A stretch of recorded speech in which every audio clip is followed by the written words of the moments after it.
कर दे रहा है और इस समय यही समय की मांग है जो गुरुवर कर रहे हैं। यूपीएससी स्टूडेंटों से जो हैं उनके लिए सिर्फ एक ही सलाह होगी मेरी कि आप जो कर रहे हैं वो भी सही है, समय के अनुसार सही है, गलत नहीं है, लेकिन आप ज्ञान अर्जन करने जा रहे हैं तो सिर्फ ज्ञान पे ध्यान दें। भोग विलासिता से शिक्षा का कोई संबंध रहा ही नहीं। हाँ, आपका एक सवाल पहले से था कि मैं यूपीएससी का कभी तैयारी करूंगा या नहीं, तो मेरा उत्तर रहा कि ना, क्योंकि मेरी उम्र हो चुकी है 28 साल और 28 साल की उम्र में अगर मैं यूपीएससी का तैयारी करने गया बॉस, और मेरी दुकान तो आप देख ही रहे हैं, और इसको भी मैं साल 1.5 साल के लिए दाव पर लगा दूं। कुछ लोग कहते हैं कि आप अपने को एक कमरे में बंद कर दें और निकले तो दरवाज़ा अपने आप ऐसे टूट जाए, आपकी मतलब वो क्या बोलते हैं परचम से, कि आपने जो रिकॉर्ड कायम किया उससे दरवाज़ा टूट गया, तो वो बस की बात नहीं है।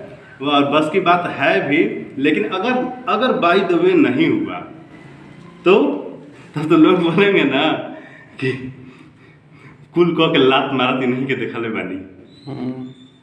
तो इधर से भी गए उधर से भी गए, ये मैं नहीं करने वाला।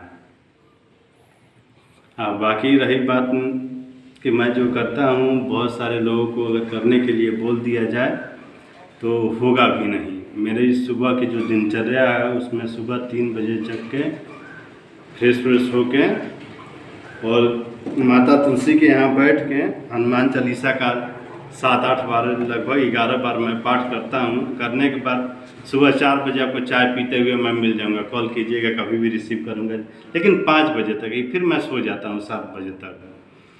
ये मेरी दिनचर्या रही है, मार्शल आर्ट रही है, साधु संतों की तरह पूजा रही है, और गीता पढ़ना, सुनना, समझना और समझाना तक रहा है मेरा। मैंने 1-2 बार वो क्या बोलते हैं सत्संग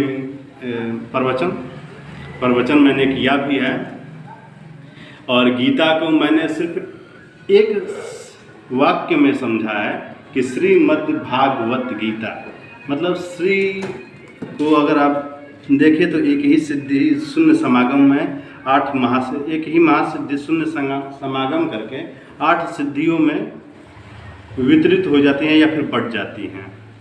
और मद का मतलब होता है प्रेम, मातल, समझ रहे हैं ना, कौना मद में पड़ा, कौना चीज़ में मातल पड़ा, मतलब किस तरह के प्रेम में आप पड़े, एकदम उससे अभिभूत हो, उसमें मतलब पूरी तरह से डूबे हुए मद उसको। अब जो इस तरह के प्रेम आप कर रहे हैं उससे कुछ ना कुछ भाग उत्पन्न होगा, और वो प्रेम का विकार, प्रेम ज्ञान का विकार ज्ञान ही होता है, चोरी का विकार चोरी होता है, और दुष्टई का विचार जो क्या बोलते हैं दुष्टई का जिस जो भाग प्राप्त होगा वो दुष्टई ही होगा।